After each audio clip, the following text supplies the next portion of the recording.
საღამომშვიდობისა, ძვირფასო ტელემაყურებლებო, ჩვენ კვლავ TV პლუსის ეთერში ვართ.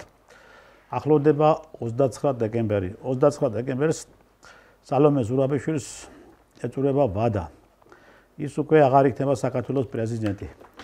მაგრამ ამ ქალბატონს როგორც ჩანს გაუტკბა იქ ყოფნა იმ თბილ კომფორტში, სადაც ნებივრობს და სადაც დროს ატარებს თავის ეგრეთ წოდებული ოპოზიციური პარტიების ლიდერებთან ერთად. ერთი სიტყვით, მან თუ სადმე ნაღარ-ნუყარა და თუ სადმე სანაგვეზე გადაღრილი პოლიტიკოსები იყო, ყველა იგლუშა მოისხება.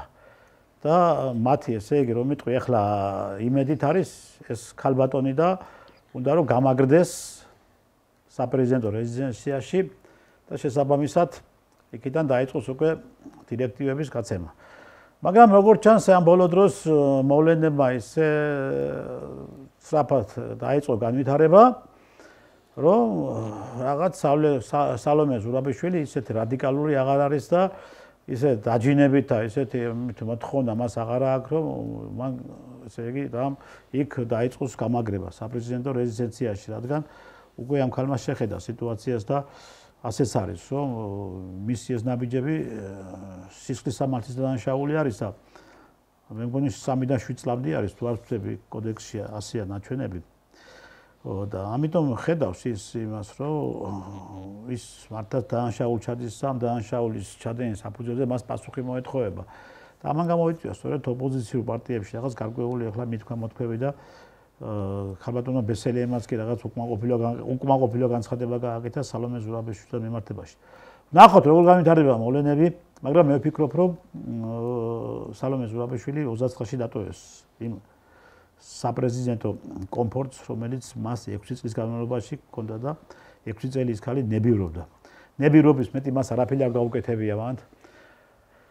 მან მხოლოდ და მხოლოდ იზრუნა თავის თავზე, იზრუნა თავის გარემოცვაზე და არა საქართველოს და საქართველოს მოსახლეობაზე. და ამიტომ ახლა შეჩვეული არის აი კომფორტულ ცხოვრებას და გაუჭირდება თავისთავად ხარდი ახლა ის იყო ადამიანი, რომელი ადამიანიც იყო ქართველი ხალხის კმაყოფაზე, რადგან ყველა ის კომფორტი, რომელი კომფორტიც მას ჰქონდა შექმნილი იქ, ეს იყო საქართველოს მოსახლეობის ჯიბი და დამოსული თანხებით, ხო? ახლაც იგივე უნდა გააკეთოს, მაგრამ ვეღარ გააკეთებს, მას არ გაუვეს არაფერი, იმიტომ რომ თვითონ ხალხი არ დაუშვებს ამას, რომ ესეთი უთავბოლო და ესეთი მუქთახორვა და ესეთი რომ იტყვი სამარცხვინო პრეზიდენტი კვლავ დაიტოვოს ქვეყანაში. მოსახლეობა. ჩვენ ასევე ვისაუბრებთ ოპოზიციურ პარტიებში შექმნილ რაღაც გარკვეულ უკმაყოფილებას და ასევე ვისაუბრებთ იმ მომდინარე საფრთხეებზე, რომელიც საფრთხეებსაც შესაძლებელია საფრთხეები განვითარდეს ჩვენ ქვეყანაში. ჩვენ დღევანდელი სტუმარი არის პოლიტპატიმარი, ვეტერანი ბატონი რამაზ ღვალაძე. ბატონ რამაზ, მოგესალმებით. მადლობა ჩვენი სტუმრობისათვის დღეს და მადლობთ რომ ღებულობთ მონაწილეობა ჩვენთან ყოველთვის სისტემატურად აი საკითხების განხილვაში. მე თუმეტეს ძალიან დიდი ინტერესია, საზოგადოებრივი ინტერესი არის ახლა ეს პირველი ეს 29 რიცხვი რა მოხდება 29-ში. ისინი აანონსებენ, ისინი გუშინ გამოვიდა ანა დოლიძე და პირდაპირ თქვა რომ ჩვენ მას უნდა დავუჭიროთ მხარი არა თუ რაღაც განცხადებებით სახით, არამედ თუ ფიზიკურად უნდა დავუჭიროთ მხარიო და ფიზიკური მხარდაჭერა ეს იმას ნიშნავს, რომ ისინი მოიწვევენ და მოიყვანებენ მობილიზაციას გააკეთებენ თავიანთი მომხრეებისას, იმ დაფინანსებული სექტანტებისას, რომელსაც ხელფასებს უხდიან და შესაბამისად ამით უნდათ რომ დაიყოლინონ დაანახონ სალომე ზურაბიშვილს, რომ მათ ძალა შეწევს იმისა, რომ სალომე ზურაბიშვილს ისინი დაიცავენ, მაგრამ თქვენ როგორ ფიქრობთ ახლა არის ის ქალი სალომე ზურაბიშვილი, რომ მან ეს ვერ გათვალოს და ეს საფრთხები ვერ გათვალოს და ის აყვეს ამ პროვოკაციულ შეთავაზებებს ოპოზიციის მხრიდან? ძალიან დიდი გამოცდილება აქვს სალომე ზურაბიშვილს პოლიტიკაში ფულის კეთების, ასე ვთქვათ, დიპლომატიაში, პოლიტიკაში რა მნიშვნელობა აქვს ხა? ისე არის ათქვეფილი ახლა ეს სალომე ზურაბიშვილი პოლიტიკაშიც და დიპლომატიაშიც, რომ იქიდან მოვიდა უცხო ქვეყნის მოქალაქე, გავხადეთ აქ ჯერ მინისტრი და მერე პრეზიდენტი. რა თქმა უნდა, სალომე ზურაბიშვილი არ არის და არც შეიძლება იყოს დამოუკიდებელი ფიგურა და ბოლო-ბოლო აი ამ იმან სალომე ზურაბიშვილი მუშაობდა ამერიკაში, სადაც თავის დროზე. გაეროში იყო, განიარაღების საკითხებში იყო. ზუსტად მაშინ იმის მერე არის, რომ მუშაობს ამერიკელებზე. აფრიკაში იყო, მაგრამ ამერიკელებზე დიპლომატიურ მისიაში. მას დამთავრებული აქვს ჟანდარმერიის სკოლა, დაზვერვის კუთხით, სამხედრო დაზვერვის კუთხით. შპიონია და მუშაობს ახლა აქ.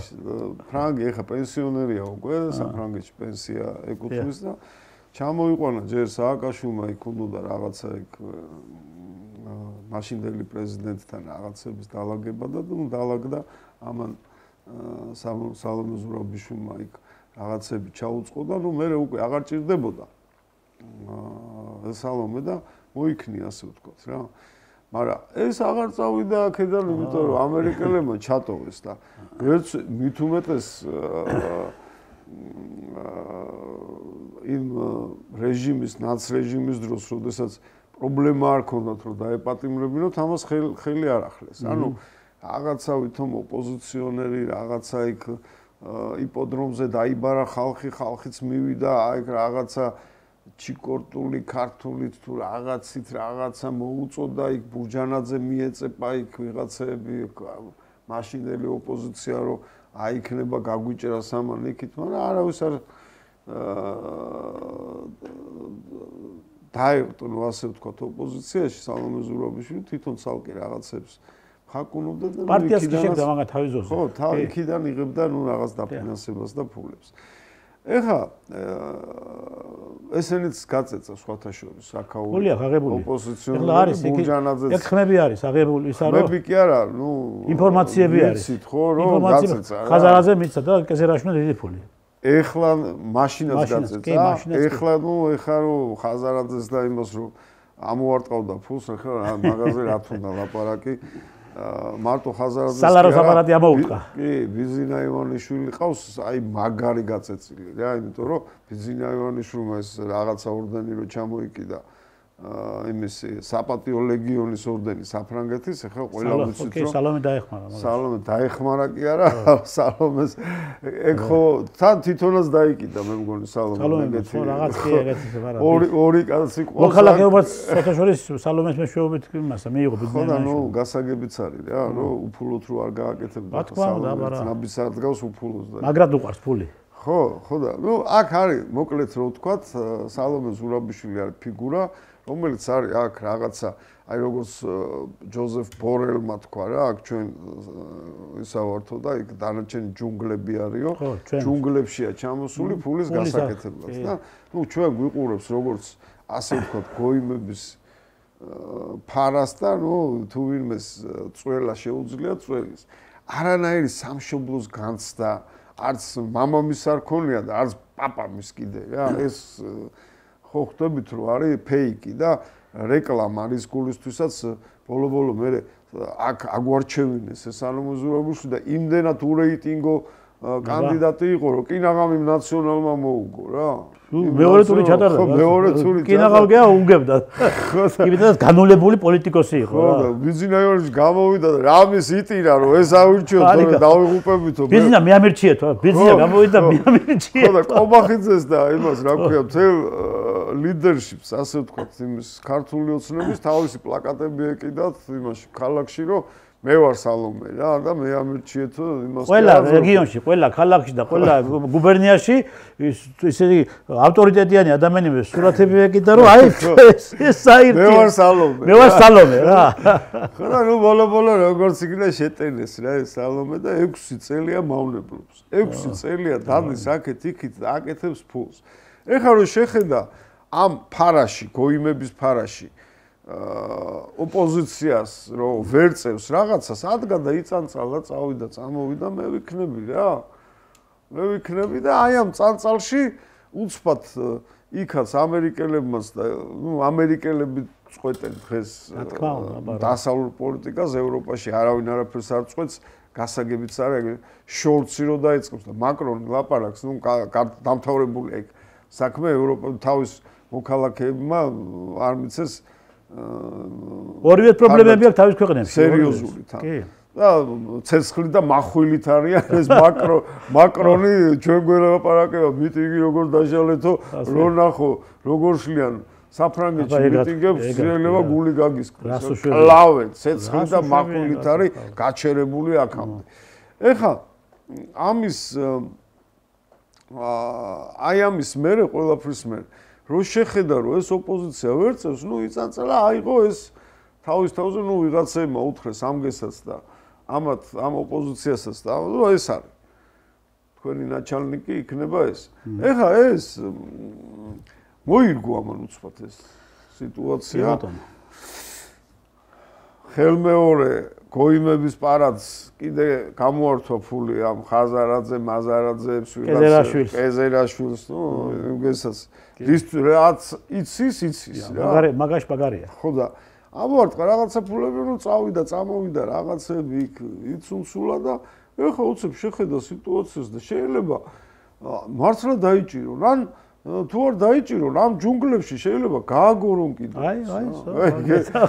გეტახვებით ეს თან უცებ რომ შეხედა და ჩახედა არც ისეთი გოიმები არ არიან ისეთი ეგ საკმაოდ ისეთი ინტელექტი აქვს რომ შეიძლება ამ თან საკმაოდ ფულიც უყვართ და საკმაოდ ამ პოლიტიკაში ვინც არის ფულიც უყვართ და ყველაფერზე ხელის მომწერებიც არიან გაიგე ეხლა ფიქრობს რომ რო ადგეს ამგეს ხო იცნობს აღარ იცნობს ზეპირად რა ზე პოლიტიკაში თუ ვინმე ტრიალებს აბა რა ხო და ფიქრობს რომ ეხლა ვაიმე რაღაცა სისხლი ჭირდებათ რაღაცა პროცესი ჭირდებათ იმიტომ რომ აქ ეხლა ეს სეინობა რუსთაველზე როდემდე უნდა ისეინო გასაგებია რომ ის ამერიკელებიც ეუბნებიან რომ უნდა წახვიდე ეს ევროპაც ეუბნება უნდა წახვიდე ეს თუ გაჯიუტდა და არ მიდის რაღაცა არის გეგმა B გეგმა C რომელსაც C-ში ალაგებენ ხო ერთ-ერთი გეგმა ამან რომელიც იცის უეჭველი იცის გავლილი ინფორმაცია ექნება ხო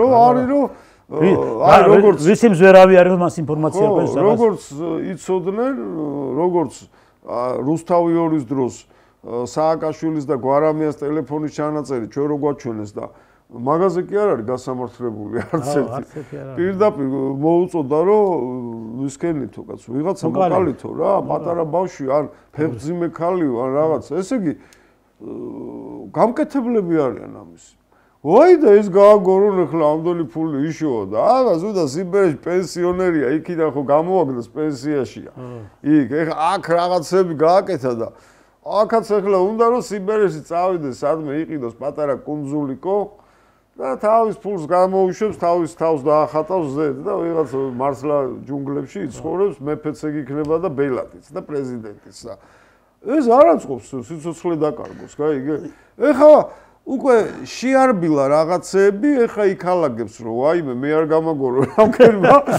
ეხლა 29-მდე გადაწყვიტა მაგ საკითხს მე ჩემი აზრი ეგ არის იმიტომ რომ თუ მაგი ასე ვთქვათ კაცრად გადაწყვეტილი აქვს რომ შე არ მივიდა აი რაღაცა ხო რომ გამოვიდა მიტინგზე იქ დაამთავრებდა ამ თემას და იტყოდა რომ შე ახალი არჩევნები დავნიშნე იქ დავშალეს ისა რა ქვია პარლამენტი რაღაცა აი ჰუი და დაიწყებდა რევოლუციას მართლა რევოლუციას მაგრამ რაღაც განაზდა და ეხლაც რაღაცა განაზებულია რა ფიქრობს რომ აი მე მართლა არ გამაგორონ ეხლა ეგ არ აწყობს ეხლა რა არის ის ბატონო რამაზ იცი თქვენ ახლა მართალს ვთანებთ და რატომ ახლა არიან ექსპერტები და არიან ანალიტიკოსები და მე აქ გადაცემაში არაერთი ექსპერტი მყოლია რომელმაც გამოთქვეს სხვათა შორის ეგ ვერსია და მე პირადად დარწმუნებული ვარ იმაში არ მეპარება დარწმუნებული ვარ ვიღაცას გაწირავენ ვიღაც აღარა აი ეს სამიზნე თქვენ მუშკაზე უზით სალომე ზურაბიშვილი იმიტომ რომ არ გამოუვიდათ ის პილოტექნიკით არ გამოუვიდათ ის ვითონა ჟურნალისტები რომ ჟურნალისტებს თქვენს ესწავლებენ თავში თვითონვე რო ესწავლებოდნენ თვითონვე რო დაესხნენ მე კიდევ ჟურნალისტებს თავში არ გამოუვიდათ ეს და შემდგომ ამას მოყვა მაკეინის ინსტიტუტის განცხადება, რომ სხვების საფუძველზეო ხალხიო შესაძლებელია გამოვიდეს. იდეალური კანდიდატურა იმგესაც გააბრალეს. ეხლა სხვები ვინ? ეხლა ვიღაცა ხე რო ყავს ჩამოყვანილი ნარკომანი და ლოთი და ეს მოწანწალე, ქუჩა მოწანწალე, ის არაფერი სხვები არ არის და არაფერს არ წარმოადგენს მათთვის, ხო? შეიძლება თავისიანები მარმული იყო. თვითონ ოჯახიდან ყავთ გამოყრილი, მოძულებული ყავთ თავისიანები. თავის სახლში არაფერს არ აკეთებს და წადი ორი კაპიკი მაიცი შოვეო და ეკეთ. მოიტანე სახლშია, ხო? ამიტომ ახლა იდეალური სხვები არის სალომე ზურაბიშვილი. ასე თუ ის ახლა სალომე ზურაბიშვილის ლიკვიდაციას ხო მოყვება რეზონანსი. როგორც აქ მით უმეტეს საერთაშორისო დონეზე მოყვება სერიოზული რეზონანსი ამას, ხო? მთელი ახლა გინდა არ გინდა რაც არ უნდა იძახო, შენ ტრამპი ჩვენიანი არისო, რესპუბლიკური პარტია ფეხის წვერებზე დადგება. კაი, გერო რას ქვია თქვენო ისა პრეზიდენტი მოგალითო, ხო? ხო, კი ბატონო. ამას იგივე ევროპიდან, სხვა ევროპის ქვეყნების მთლიანად დადგება ფეხსა და მთელი საფრანგეთის მოქალაქეა მე ეს. ხო, მით უმეტეს საფრანგეთის პრეზიდენტი მაკრონი ხო ოფიციალურად უკვე მას შეუულია გამოძიებას ჩაერთოს და ყველაფერს ჩაერთოს, ყველა პროცედურებში, ხო? ამიტომ ეს იდეალური ვარიანტი არის ახლა სწორედ ოპოზიციისთვის სალომე ზურაბიშვილის გაგორება. და რაც შეეხება იმ განცხადებების გაკეთებას, თქვენ თუ გახსოვთ, ნახეთ ერთი 5 დღის უკან იყო მგონი, როდესაც ოპოზიცია შეიკრიბა მასთან შეიკრიბა ოპოზიცია და რაღაც უკვე ბოლოს შესვლამდე ამბობდნენ, რომ ეხლა შევჯერდებითო და რომ გამოვალთო გავაკეთებ განცხადებებს, მაგრამ ისე გამოიძურწენ იქიდან, ხო? კი. არავის განცხადება არ თვითონაც ცოტა ესეთი ერთადერთი როგორც ყოველთვის ეს თაღლითი რო არის ჭუჭუ ვაშაზე, ხო ისი? იმან დაიწყო რაღაცა კაკანი, გაიგეთ ვარა. დანარჩენები გამოვიდნენ, ახლა ვინც ახლა ცოტა უყურებს და ხედავს სიტუაციას, ხო? აი ჯაფარიძე და სხვა დანარჩენები ხო გამოვიდნენ და ის კომენტარიც არ გაუკეთებიათ. ანუ სალომე ზურაბიშვილი ვერ დაიყოლიეს ბოლომდე რა. აი ამაშია საქმე, თქვენ მართალი ვდანდებით, რომ ეს გალი უკვე ხედავს და ეს გალი აკონტროლებს რაღაც გარკვეულ მიმართულებებს და მას აქვს რაღაც ზოგადი კი არა, შეიძლება პირდაპირ მითითებაც აქვს იქიდან საფრანგეთიდან, რომელი მე რომ თხილად იყავი, არაფერი მოგწიონ და ეცადე რომ გამოერიდო სიტუაციას და ამიტომ მეტად უფრო დამაჯერებელი ის არის, რომ ეს არ დათანხმდება იმას, რომ მან 29 რიცხვის მერე გამაგრება დაიწყოს. არა, მე საბინო რეზიდენციაში. რო არიზავს ხა მაგას ხა იმიტომ რომ მაგას რაც მოყვება უკვე იცის რა დაახლოებით იცის. ახლა მე თუმეტ ეს ახლა რა არის ისინი ამის პროფესიონალები არიან ხო იცი ახლა როცა ამ შემთხვევაში ვიღაცამ სვერპლი გინდა იქ ყარი ადამიანი გამოგპიტაბი შეჩეული და მომზადებული. რა ვიყავთ მომზადებული თავისი მომზადებული ყავთ აგერ უკრაინაში იქ უკვე საქმე არ აქვს რუსებმა დედაუტირეს და ეხლა აი ისინი იმგეს ხო ჭირდებათ რაღაცა ბოლო ჩამოსვლა ხო უნდათ იმ უკრაინაში ნაუმარხავს ხო როგორ არ უნდათ აქ პირდაპირ გამოუცხადეს ამ ქართულ მოუცნებამ რომ ჩვენ გამოვიძიებთ მაგ საკითხებს რა ესე იგი იმას ნიშნავს რომ ის უნდა ჩამოვიდეს აქ ყველა ვარიანტში და ვარიანტი აქ ერთადერთი უნდა ესროლოს რაღაც უნდა გააკეთოს არეულობა რომ მოხდეს კი არეულობითში თუ ჩამოვლენ აქ თორე ისე რანაირად ჩამოვლენ მით უმეტეს კანონი გეუბნება რა სისხლის სამართლის კოდექსში არის პირდაპირ 300 თუ რომელიღაც მუხლი არის დაქირავებულთან დაკავშირებით ეს ჩვენს კანონში არის პირდაპირ სახელმწიფოს რომელსაც ოფიციალური მისიები არ გააჩნიათ ქვეყნებთან ხო ის პირები რომლებიც ომობენ დაუშვათ სხვა ქვეყანაში არაოფიციალურად ისინი იძლევიან სისხლის სამართლის დანაშაულებად ამის გარდა ეხლა ნახეთ თქვენ ახსენეთ ახლა შეეხეთ ისეთ თემას რომ მართლაც ამ ბიჭებს რომელი ბიჭებიც იქ არის მართალია მე ჩემი ხედვები მაქვს და ჩემი შეხედულები მაქვს ამასთან მიმართებაში რომ მე არ მიმაჩნია სწორად რომ ისინი იქ ომობენ და ამბობენ რომ საქართველოსთვის ომობთ ვის მიაჩნია სწორად მაგრამ ეხლა რა ხდება ნახეთ თქვენ ხო კარგად გახსოვთ 93 წელს როდესაც შეწყდა საომარი მოქმედებები შევარდნაძემ როგორ დაიწყო მე რეპრესიები იმ მეომარი ბიჭების და თავდაცვის ოფისის და შემადგენლობის გვარდიის მხედრიონის მასიურ ყველა ციხეში გაუშვა რომ ხელები დაებანა ესენი მოსავლელი ყავდა ხო აბა რა მასიურ რეპრესიებს მე კარგად ვიცი არაერთი ჩემი ხელქვეითი იქნა დაპატიმრებული რაღაცა შეთითხნის საქმეების იგივე გააკეთა სააკაშვილმაც 2008 წელს 3000 სამხედრო მოსამსახურე შევყარეს ციხეში და მათ შორის თქვენც იყავით ხო იგივე გააკეთა იგივე პროცესი წავა უკრაინაში. ეხლა მიდის ხო საუბრები იმასთან დაკავშირებით, რომ უნდა შეწყდეს ცეცხლი და ტრამპი ამბობს, რომ მე უნდა ესე იგი ეს ბოლომდე მივიყვანო და ის განცხადება, რომელი განცხადებაც მან გააკეთა ცეცხლის შეწყვილასთან დაკავშირებით, დღესაც იმეორებს, რომ მე უკვე ამაზე ინაუგურაციამდეო გადაწყვიტეთ ეგ საკითხი, რომ მოვალო, მე აუცილებლად გადავწყვეტ. ხო, ნახეთ ახლა, იქ არის ამდენი დაქირავება, არ მარტო საქართველოს მოქალაქეები არ არის, სხვადასხვა ქვეყნის მოქალაქეები არის. ეს არის უკვე იმ ქვეყნის პრობლემა, გესმის ასეა. ვის ჭირდება ახლა ის? ჭირდება ეს პრობლემები, ვინც მოვა, ახლა თქვენ როგორ ზელენსკის დატოვებენ პრეზიდენტად? არ დატოვებენ. ზელენსკი უკვე არის არალეგიტიმური პრეზიდენტი. ისევე როგორც რუმინეთშიც ახლა ისიც არ მიდის. არა, არ მიდის.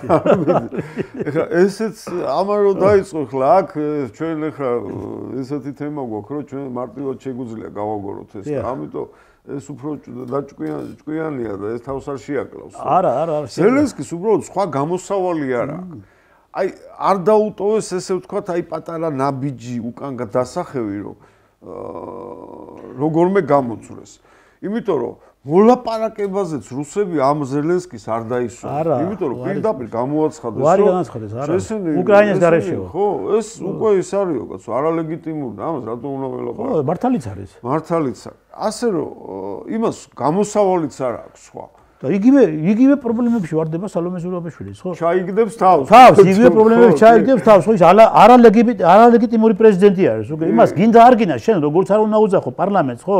და როგორც არ უნდა უძახო შენ ახლად არჩეულ პრეზიდენტს, რომ არალეგიტიმური ხარო, ხო? ბიჭო, ეს უკვე არალეგიტიმური არის. გაიგე, ვადა ამოეწურა მას. ვადა ამოეწურა, გაიგე და ავტომატურად არალეგიტიმური ხდება ეს პრეზიდენტი. მოლდოვაც უშველეს, გაიგე. უყურე გადასასწრაფო წესით გააკეთეს ყველაფერი. თან როგორ უშველეს, იცი? ეს აი ტრამპის რო გაუკეთეს ხო იცი წერილებით და რაღაცე მიცვალებულების ხარო ამათ ისინი სხვათა შორის ეს მაია სანდუ გადაარჩინეს იმით ემიგრანტებით რუმინეთთან ზუსტად იგივე ფოკუსი ჩაუტარეს რაც ჩაუტარეს ტრამპს კი ბატონო თორე სად ნახავდნენ ახლა ამდენ ემიგრანტს რო მაია სანდუ რომელი რეიტინგული პრეზიდენტი სანდუარი ვერიტას ვერავი, ხო? არა, ემიგრანტებს მიაწერეს ყოველ შემთხვევაში, რომ ემიგრანტების იმითებით გაიმარჯვა რა. რაღაცა. ახლა, ნუ ხო ახლა ისევ სალომეს დაუბრუნდეთ. ახლა სალომეს ვინ უშველეს ესეთი? აი სალომეს ვინ უშველეს? ახლა მე ერთმანეთს არიან დარეულები. რუარ შევეხوار შეიძლება. კარგი ეს ოპოზიცია დაუშვათ, აი ახლა ერთმანეთს ვარიან დარეულები ეს ფაქტია, ხო? და კარგი ეს ოპოზიცია დაუდგა გვერდით, ხო? ოპოზიცია. არა, სიტყვაზე ვამბობ. მაგრამ ახლა კონტინგენტ შევხედოთ ჩვენ. რამდენი კაცი ყავს? აი უცბად დაუძახა და მოვიდა. მე რა მინდა თქვა ახლა. კარგი კონტინგენტ ეს დაუდგა გვერდით, ხო, ოპოზიცია, მაგრამ კონტინგენტ შევხედოთ, თვითონ ადამიანებს შევხედოთ, იქ რა კატეგორიის ხალხი არის, ხო? ესე იგი ყველა გზასაცდენილი იქ არის. მე ამის თქმის უფლებას მალევ სწორედ მათი ინტერვიუები, მათი კადრები და მათი მოქმედებები, ხო?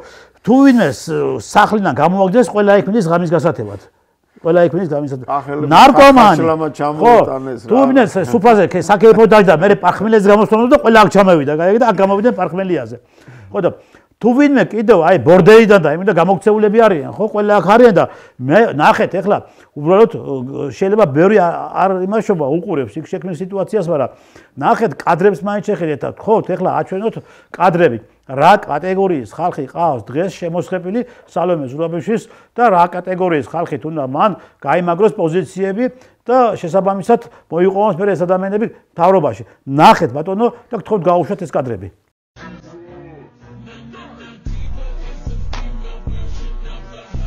ეხა ცოტას დაგასპოილერებ. ეს მთავრობა რო გააჯვამს, ჩვენ მაგ ცხოველ შესაბამის ორგანოებს გადავცემთ და შენ მოგცემთ სიმბოლურ 41 წამს. რა დროსაც შენი ყველა მედალი პროჩი უნდა შეიყარო, გადაქოქო შენი პორშე უკანასკნელი ბენზინის წვეთით და შენ მთავრობას დაეწიო სადმე კრასნოდარის გადასახვევთან. თორე დაგაწევთ და მაგ მედლებსაც ჩვენ შეგაყრით პროჭში. კადიროვის ტემუ ვერსია. Bye. ეგ როგორი თემა არის, იცი? აი ახლა ბატონო ამას ეს ახალგაზრდა გოგო ახლა რომელიც ახლა ჩვენ ვაჩვენებთ საზოგადოებას. მარტო ეს ერთი კი არ არის, კაცო. ეს არის ბევრი. ხო და მე მაგის თქმა მინდოდა. ხო, დიახ. ქალთა რაღაცა მარში გააკეთა და ლიდერი ვინც ქალთა მარში გააკეთა, ვიღაცა LGBT აქტივისტი თუ რაღაცა LGBT რაღაც არასამთავრობოს თავმჯდომარემ გააკეთა ქალთა მარში. ნუ ეხა ეს შეიძლება იმუშაოს სადმე საფრანგეთშიც.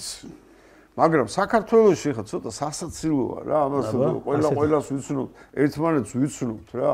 ადამიანები იმდენად პატარა ერი ვართ, რომ ადამიანები ერთმანეთს ისე ზოგი ნათესავი, ზოგი მეზობელი, ზოგი რა ვიცი ნაცნობი, ზოგი კლასელი. 3 მილიონს ხვდები უბრალოდ ტრანსპორტში არ იმაში, სოფელში, გასვენებაში.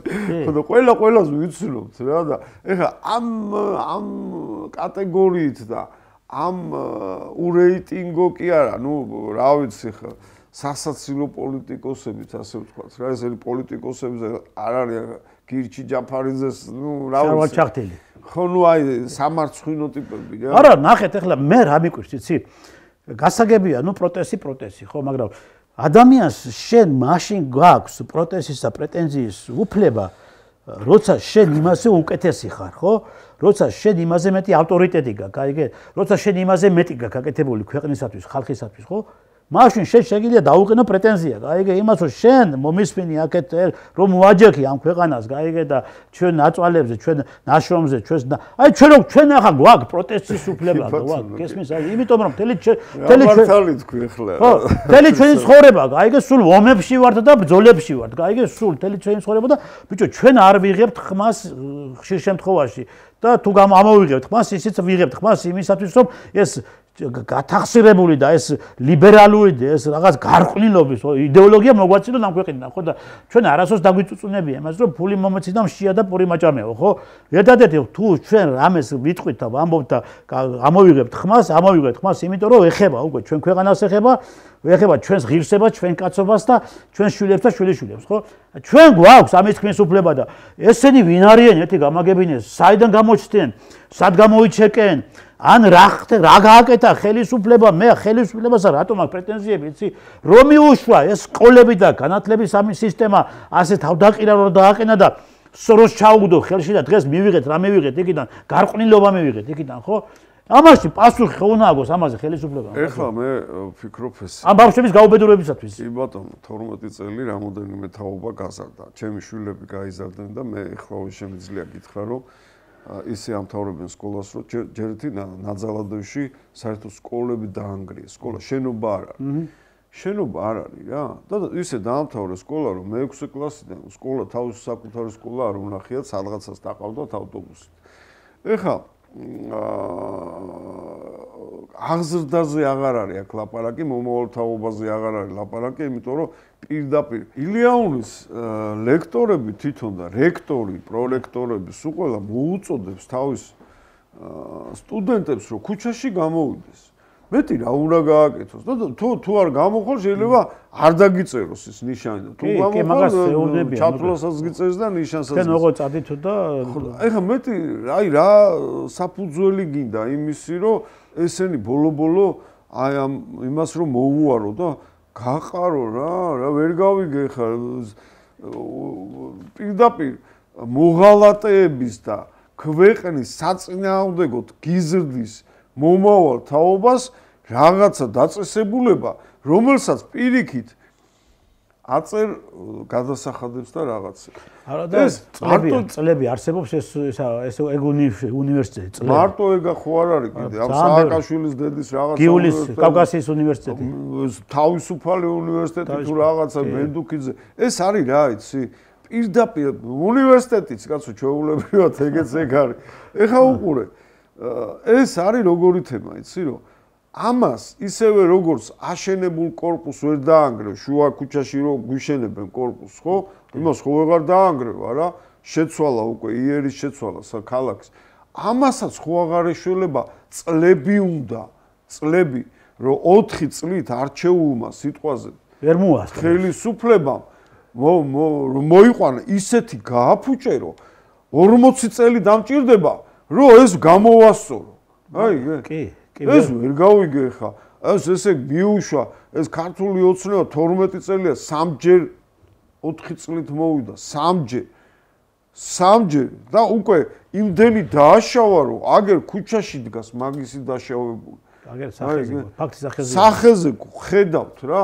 ეს პატარა ულამაზესი გოგონები და ბიჭები რაღაცა საყურე მოკიდებულები და რაღაცა უმსგავსო შესახედავი საშინელი ლექსიკით გელაპარაკებიან დედის გინებით. ამხნის კაცს და ამხნის ქალს შეიძლება ისეთი შეურაცხყოფა მიაყენოს პოლიციელს.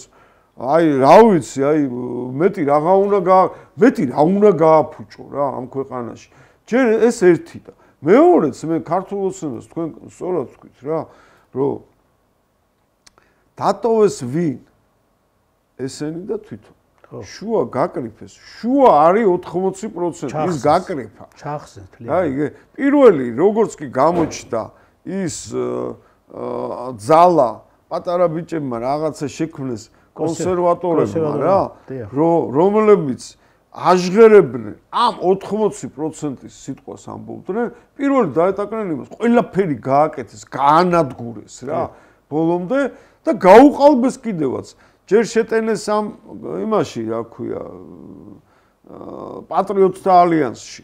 სხვა გზა არ დაუტოვეს და მერე თავის ფეხით მიიყვანეს გაფანქში. ხო, და იმათაც გაუყალბეს, გაიგე? ეხა უყურე.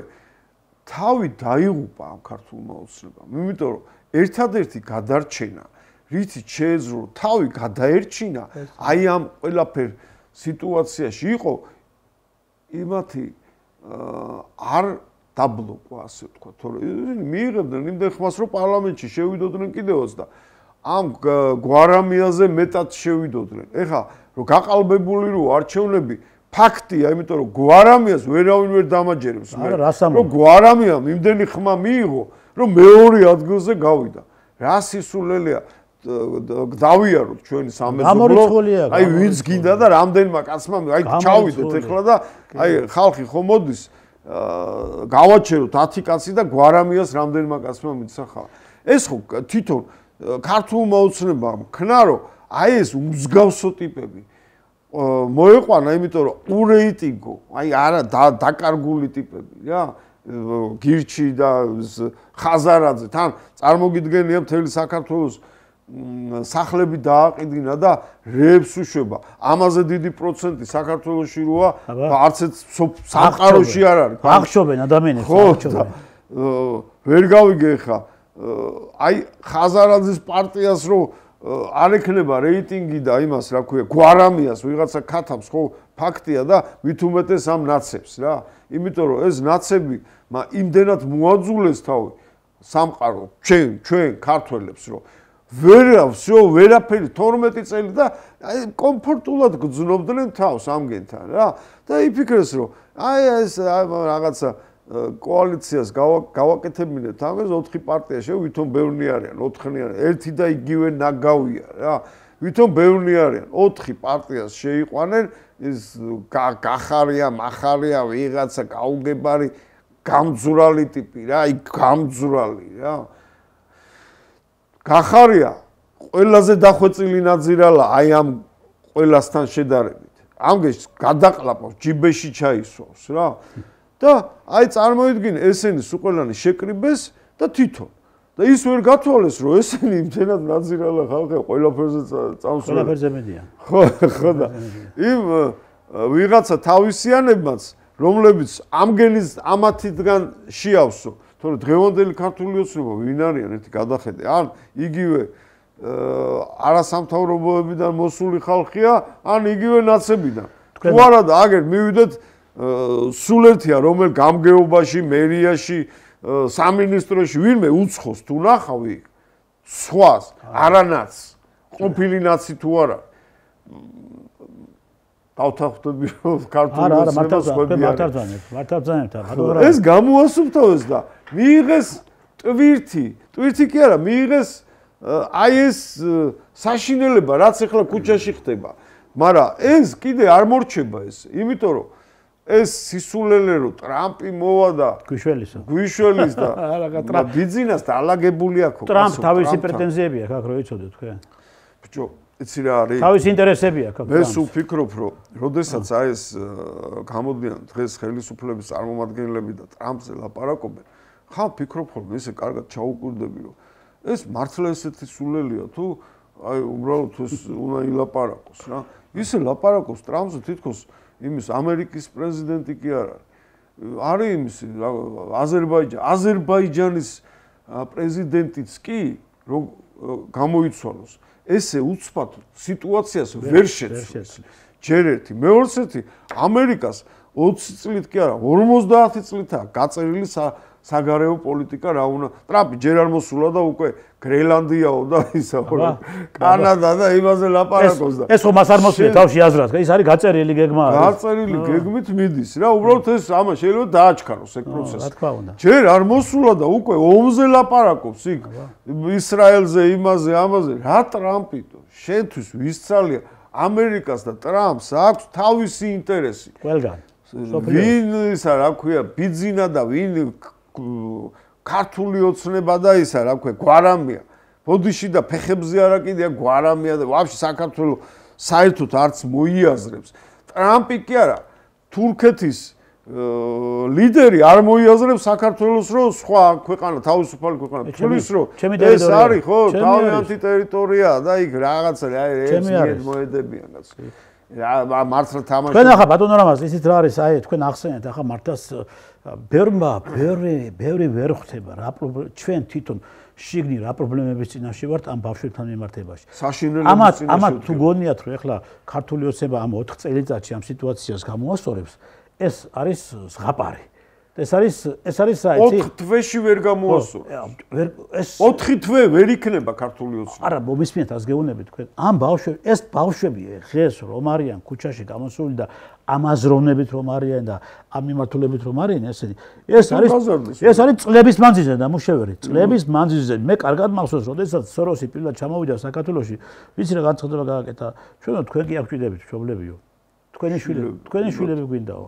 და ეს სწორედ ეს შვილები არიან ისინი. და ეგეთ რაში ასა. გაზარდეს ამდენი თაობა. წლების მანძილზე ამ ბავშვებს ტვინში უნერგეს ეს და მივიღეთ ეს აგე. და აი ამ 12 წლის მანძილზე, როდესაც ეს უცნობა არის ხელისუფლებაში, ხო? მან ხომ ნახა, რომ რა საფრთხის წინაშე არის მომავალი, ხო? იმიტომ რომ ეს მომავალი არის შენი ქვეყანა. ეს მომავალი არის ის რომელმა მომავალმაც უნდა დადოს სწორი მიმართულება ქვეყნის მართვისათვის, ხო?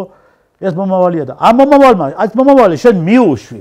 ეს მომავალი შენ ჩოუგდე ხელში ვის? აი ამ გელს, რომელმაც უნდა ჩაყლაპოს, ხო და ჩაყლაპა კიდევაც და აი მივიღეთ აგერ უკვე ეს ყველაფერი. ძალიან დიდი წარმოდგენა. ახლა ამ ბავშვების შემოbrunება. ქართულოცნებაზე რა. ბატონო რამაზ, ამ ბავშვების შემოbrunება, ხო? მე ვფიქრობ, ამას ერთი 10-15 წელიწადი დაჭირდება. ყველაზე ცოტა. მინიმუმ, იმიტომ რომ ჯერ ერთი განათლების სისტემა თავიდან ბოლომდე შესაძლებელია. თავიდან ბოლომდე სადაც არაული არ უნდა დატოვო განათლების სადაც იქ ქართულად მოაზროვნე თანამშრომელი აღარ არის. ეხლა აშუაშია ქართულად მოაზროვნეობა, იმ შუაშია რომ შენ შიგნიდან უნდა მოგდიოდეს, სულიერად უნდა მოგდიოდეს ქართული აზროვნება და ქართული სიყვარული, ხო? და არა ზედაპირულად რომელიც შენ თითქოს ანახებ რომ მე ვარ ქართველი და ამიტომ მე ახლა სწორედ ვიქცევი ისედაც როგორც ჩემ ქვეყანაში ჭირდება. შენ ქართველი ხარ, მაგრამ დატრეინინგებული ხარ, შენ ხელმძღვანელი და პედაგოგი აი იმ სოროსის პროგრამების მხრიდან, ხო და იმის მიერ, ხო? ამიტომ თავიდან ბოლომდე უნდა აღდგეს სისტემა, უნდა აღდგეს ეროვნული სისტემა, განათლების ეროვნული სისტემა უნდა აღდგეს, სადაც უნდა მოიწვიონ იმ პროფესორები, აკადემიკოსები, რომლებიც არიან კაცო სახში შედან ის ადამიანები. ყავს, კიდევ ყავს, სადაც ვიან არის და პროგრამებიც საფუძველზე შეიძლება პროგრამების საფუძველზე ეროვნული იდეოლოგიის ისევ გაცოცხლება და ისევ უკან დაბრუნება, ხო, სანამ გვიან არის ეს უნდა გააკეთოს და ამას რო გააკეთეს, შენ მგონი ნაბიჯ უნდა დაიწყოს უკვე მუშაობა, არათუ მარტო განათლების სამინისტრო, სახელმწიფო სისტემამ თითოეული მოქალაქე უნდა გახადოს ვალდებულად, ჩვენთანგანი თითოეული ადამიანი, როდესაც ახალგაზრდა ამ დღეში არის, ხო, ჩვენც უნდა მივიღოთ მათ მუშაობა და ჩვენც უნდა მივიღოთ ისა მონაწილეობა ამ ბავშვების უკან დაბრუნებასთან დაკავშირებით. რა თქმა უნდა. ხო, ეს უნდა გაკეთდეს. ჩვენ ყველანი ეხლა დღეს ჩვენ ამის საშუალება არ აქვს, რატომ არ აქვს, იცი? როდესაც მიდიხარ და ახალგაზრდას რაღაცას ეუბნები, ხო? ან შენიშვნას მისცემ და ან მიუთითებ და ან ეტყვი სააშვილოს სწორი და ამ გზით იარეო, ის ეგრევე ამოიღებს ტელეფონს, გიღებს და რუსეთ უმეუ გიძახის. ეს ამ რეალობის წინაშე ვარ. იცი რატო? გინდა გითხრა. კონსტიტუციაში გვიწერია, რომ სახელმწიფო ყველა სახელმწიფოს ყველა კონსტიტუციურმა ორგანომ უნდა გააკეთოს ყველაფერი, რომ ჩვენ უნდა შევიდეთ ნატოში და ევროკავშირში. ეხლა ბოლო 6 თვეა ქართული ოცნება გეუბნება რომ იქ ცუდი ყოფილაო. მაგრამ მაინც იქ უნდა შევიდეთ. მთელი 33 წელიწადი რომ ამას გვიტენეთ ტვიში. ხო, მაგრამ ეხლა გვეუბნება, აქ კონსტიტუციაში ჩამიწერა და ეხლა მეუბნება რომ თურმე ქართველებზე არ მუშაობს ეგ შენი იქ რომ შევალ და ყველაფერი კარგად იქნება. თურმე არ მუშაობს, იმიტომ რომ ეს ქართველები ჩავიდნენ კაცო იმ ევროპაშიც ნახეს, ისიც ნახეს, ეს ჩამოვიდნენ და ერთი მაგათიცო კაცო რა ხდება იქ ვერ გავიგე, გაიგე.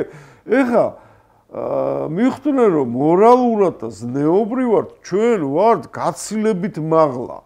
კულტურაც და ყველაფერი გაცილებით მაღალი გვაქვს. თუ ეხლა დანაგვიანებულია და ბოდიში და ლიფტში ვიღაცამ მოშარდა, ეგ ევროპაში შესვლა არაფერ შუაში არ არის და იმაში ევროკავშირში. ეს შენ შინაგანად ზნეობრივად უნდა იყო აღზრდილი ეგრე რომ ქუჩაში ნაგავი არ უნდა დააგდო და ეს ქვეყანა შენი ქვეყანაა, თორე მასე სტალინის დროს რო იყო ეგეთი უნდა. აბა ისე უყვარდა ხალხს თავისი ქვეყანა. კი. მუშაობდნენ იმათი, რა ქვია, სტახანოურად. 24 საათი. 24 საათი და დაეყენებინათ. ქვეყანა ააშენეს ომის მერე დანგრეული ქვეყანა ააშენეს. რა სტრაფიტებით გააკეთეს ყველაფერი. იცი, ყველაზე საინტერესო ის არის რომ აი რო იკრიბებიან ხოლმე, ხო, ლიდერები ქვეყნის 7-ეული, 10-ეული, 20-ეული, ხო, იკრიბებოდა ყველაზე საინტერესო პროექტი დადო იაპონია. მე როგორც მახსოვს ერთხელ რომ რაღაცას ის იმის ეკონომიკური განვითარება აგერ 8%, 7% და უცებ აღმოჩნდა რომ სტალინის დროს საბჭოთა კავშირს ჰქონდა 38-40%, გაიგე და რანაირად ჰქონდა ვერ ამოხსნა. რანაირად უნდა ჰქონდეს ეხლა დანგრეულ სახელმწიფოს აი ამ ხელა ეკონომიკური ზრდა. სწრაფად წავიდა სხვა. ხო, რანაირად თუ შენ არ გიყვარ შენი ქვეყანა, ამას ვერაფრით ვერ გააკეთე. წმენა იყო და სისტემა იყო ეს შესაძლოა. სისტემა და მორალი და ზნეობა. წმენა. ვინმე პარტ-მუშაკს საყვარელი რო ყოლოდა, იმას ეგრევე აგდებდნენ საერთოდ სამსახურიდან. იმას ვიზა. კი ბატონო. ჩვეულებრივი მომენტი იყო, რომ უნდა ყოფილიყო ზნეობრივად და მორალურად გამართული, რომ ეხემძღვანელა რაიონისთვის ან რაღაცისთვის. ხელმძღვანელი პირი რომ ყოფილიყო და ის წარმორჩენილი ყოფილიყო საზოგადოების წინაშე როგორც ერთ-ერთი ჩამოყალიბებული სუფთა სახელმწიფო მოღვაწე სუფთა ადამიანი. კი ბატონო და შესაბამისად ამას უკვე უფლება ქონდა რომ ვიღაცისთვის მიეთითებინა და დღეს ეხლა თანამდებობაზე რომ ვიღაცა LGBT აქტივისტი ყავს, ხო? და შენ რაღაცას გეტყვი, შენ ესე ღიმილით უყურებ, რა წადი რა შენი უკანალისტუს ვერ მოგივლია. მე რანაირად უნდა მელაპარაკო, აი ხო ხტები, ამიტომ ეს თქვენ რას თქვით, ყველაზე მთავარი პრობლემა. ამ ქვეყანაში ყველაზე მთავარი პრობლემა, ვინმეს რო დაუძახო, გვიჭირს აგერ ომი გვაქვს და წამოდიო ამ ახალგაზრდებიდან. შეიძლება გასკნეს სიცილით, რა ომი კაც, ვისო არც წარმოუდგენია რომ ეს ქვეყანა თავისია. თავისი რო არის, ვერ წარმოუდგენია. სამწუხაროდ, საუბედუროდ სამწუხაროდ. საუბედუროდ სამწუხაროდ. ეს უნდა იყოს სახელმწიფო პოლიტიკა. ჩვენ ეხლა ამიტომ ამბობ, რომ მარტო ამას ხელისუფლება თავს ვერ გაართმევს და ჩვენ საზოგადოებამაც ერთად უნდა ვიზრუნოთ. ხელი არ შეგვიშალონ. ხელი არ უნდა შეგვიშალონ და გვაცალონ. და ჩვენი ესე იგი გარკვეული ნაბიჯებიდან გამომდინარე და გარკვეული მოქმედებიდან გამომდინარე ამბავშებს დავაბრუნებთ ოჯახებში. რა თქმა უნდა. ამბავშებს დავაბრუნებთ ჩვენ იქ, სადაც სისხლი უყივის. ხო, რა თქმა უნდა. კი, მე მახსოვს ამას და შენს კარგად გახსოვს, როდესაც 92 წელს საომარი მოქმედებები მიმდინარეობდა აფხაზეთის რეგიონში, პატარა ბავშვები ჩამოდიოდნენ. კი ბატონო. პატარა ბავშვები, მე როგორ დამავიწყება, 14 წლის ბავშვი ჩამოვიდა, კაცო, ორჯერ დავაბრუნე სახლში. ორჯერ ტამიშიდან ორჯერ დავაბრუნე სახლში. ალიშა ყავდა კაცო. გვარია დამავიწყება, ლაზაშვილი იყო, რეზო ლაზაშვილი იყო და მამამ მშობლები გამოვიძახე, კაცო, მამა ჩამოვიყვანე და წაიყვანე, მეორე ჩამოვიდა მე, წაიყვანე მე, რა ვქნაო, ბატონო ტრისანო, რა გავაკეთო? სად რა არ გავაკეთე, მაგრამ ვერ გავაჩერე სახლში და დარჩა მამამისიც მე იმ შვილთან ერთად და ტამიშის დესანტის დროს ეს ბავშვი დაიღუპა. გესმით? 14 წლის ბავშვი. იცი რამდენი იყო? ასეთი ბავშვები რამდენი იყვნენ? ასეთი ბავშვები და ეხლა შენ წარმოიდგინე 14 წლის ბავშვები გამოდიან აი აქ ბიჭები, საყურეები უკეთიათ, კიკინები უკეთიათ და პირდაპირ აი გარყვნილობის გზაზე ადგანან, ხო? ეს ხო მათი ეს ხო მათი ბრალი არ არის, კაცო. ეს ხო სისტემა, სახელმწიფო სისტემა შეიქმნა ისეთი ქვეყანაში, რომ ამ ბავშვებს დაანახეს მოდად ეს ცხოვრება. მოდად. აი რაც მოყევი. აი მოდას აყვახლეს ბავშვები და გამოვიდნენ ამ მიიღეს ეს ყველაფერი. რაც მოყევი ხო. ეგ უნდა მარტო კინო კი არ უნდა გადაიღო მაგაზე. სასკოლო პროგრამაშიც უნდა. აბა იმ ბავშვის სახელი და გვარსაც არ ახსენებენ, კაცო, რეზო ლაზაშვილი. მე რავად ამავიწება, კაცო, ის 14 წლის ბავშვი, გესმის აშია, ანგელოზივით ბავშვი იყო და მე კიდე განმეორე, მამამისის დარჩა ბოლო-ბოლო იქ მერე და ბოლო-ბოლო მამამისი მას დაიკავა ხელში იარაღი იმისთვის, რომ თავის შვილი გადაერჩინა. მაგრამ ვერ გადაარჩინა თავის შვილი, რა ეკნა. ეს ომია და იმ ომში თქვია ის მოხდება, არავინ არ იცის. კი ბატონო, კი ბატონო. და დღეს აყვა, რა ბავშვები მივიღეთ? დღეს მივიღეთ აი აქ ქუჩაში. ვისი ბრალია ყველაფერი ეს მე? არის სწორედ სახელმწიფოს ბრალი, არის სწორედ იმ მარტო მთავრობა ჩვენ ნუ დავადანშაულებთ. ეს ოპოზიციური პარტიები რო არიან მომჟდრები და მილიონებს რო ესე პირდაპირ მასშტაბიან. ეხლა რომ მიცეს ფული და უარი რომ მარტო იმანა. მაგაზე ვისაუბრებ ახლა. მილიონები რომ პირდაპირ მილიონებს რო ჭამენ გრანტებით და იმით ხო? ერთ ვინმეს ამოუღია ხმა ამ ბავშვებთან დაკავშირებით რომ უშუალოდ ამ ბავშვებს. აგიტო ჭამელ იმ ფულს რო ეს ბავშვები მოყვება მაგ კი. ეხლა ნახეთ, ახლა თქვენ ახსენეთ. ხო იძახიან ახლა ესენი რომ ეს ოპოზიციური პარტიები რომ ჩვენ პარლამენტში არ შევალთო, გაიგე, არჩევნები გაყალბებული არისო. ის პრეზიდენტი ყალბი არისო, ჩვენ აგე ნამდვილი გვყავსო სალომე ზურაბიშვილიო, გაიგე. ეს ყალბები ხო იძახიან ამას, ხო? მართლა ყალბები, ცხოვრების ყალბები არიან რა. აუ, ყველაფერს გიცვლიან. ხო, ყველაფერს გიცვლიან, გაიგე, თავის ჭკუაზე უნდა გადაიყვანონ. ბიჭო, თუ არჩევნები გაყალბებული არის, თუ არალეგიტიმური არის პარლამენტი, თუ არალეგიტიმური არის პრეზიდენტი, არალეგიტიმური არის CSKO, რატომ მოგიდეთ ახლა ამ ფულს ხელი გეკითხებით მე თქვენ? ფული რომელიც მოგცეთ სახელმწიფომ, ხო? და ფული ნაღდია. ნაღდია, გასვეს აიღეს ფული უკვე გასვეს. ხო, არა, ფული ნაღდია, ის ყალბია და ფული ნაღდია. აიღეს ეს ფული უკვე. რატომ მოგიდეთ ფული გეკითხებით? ხაზარაზის ფული დაანახე და უკვე ასე უთამაშებს, სისხლის ძარღვები უთამაშებს. უკვე ოდის მოგიდებს ამ ფულს ხელს, გაიგე. პროცენტიც იცის. დაჟე უკვე გადაიანგარიშა. რამდენი პროცენტი უნდა დააიღოს, გაიგე? ეფექტური რამდენია რა. აი ეს ახლა თქვენ, გაიგე, ეს უნამუსები ხართ, ეს უსიდისწვები ხართ და პატიოსანი ადამიანები და პატიოსანი პარტია და პატრიოტი პარტია და ის ვაჟკაცი ბიჭები კიდევ ისე იმდენი გაუკეთეთ, ხო, იმდენი ისე მოეკეცით და ისე უსინდისოდ მოეკეცით, რომ ადამიანები გაწირეთ. ეს ბიჭები რომ დამთავრებულა არაფერი. ეს ბიჭები რომ ყოფილიყვენ დღეს ახლა აი ეს ბიჭები რომ დღეს პარლამენტში ყოფილიყვნენ, ეს ბიჭები რომ დღეს მოსულიყვენ და მოვიდოდნენ აუცილებლად, რო თქვენ ხელი არ შეგეშალათ. ეს აღარ იქნება. არც პოზიციას და არც ოპოზიციას, ორივე ერთად იმუშავეს აი ამ კონსერვატული მოძრაობის წინააღმდეგ. ორივე ძალა ერთად იმუშავეს და სანამ ესე იგი მართლაც პირდაპირ ბოლომდე არ გაწიდეს არ დაანებებს აი მაგრამ ჯერ ყველაფერი არ დამთავრებულა ადგილობრივი არჩევნები აგერ ნახოთ და რას გააკეთებენ ეს ბიჭები მაგასაც დაგანახებთ და როგორ ესე იგი წარმატებით ჩაატარებენ ყველაფერს და ერთადერთი ძალა რომელიც ძალაც ალბათ მთლიანად შეცვლის პოლიტიკურ ამით ამ ქვეყანაში ასე მიმაჩნია კი მაგრამ ადგილობრივ არჩევნებამდე წლისთან ბატონო ამ ქართულ ოცნებას ეს პრობლემა გადასაჭრელი აქვს. ой, ძალიან რთული პრობლემა არის. ძალიან რთული პრობლემა არის. ეს პრობლემა არც ექნებოდა ეს ბიჭები რომ შემოეყვანა. კი ბატონო, კი ბატონო. ეს აღარ იდგებოდა დღის წესრიგში. კი, გეთანხმებით. ბატონო რაბას მადლობა რომ მოგვესტუმრეთ. მადლობა მოწვევს. მისაღების თუ მარიბზანდებით, როგორც ჩვენ ტელევიზიის, ჩვენს აყურებლებისთვის, საზოგადოებისთვის. უმრავლესი მადლობა. ძვირფასო ტელემაყურებლებო, მშვიდობიან საღამოს გისურვებთ, კარგად გრძანდებოდეთ, მადლობთ რომ გვიყურებთ.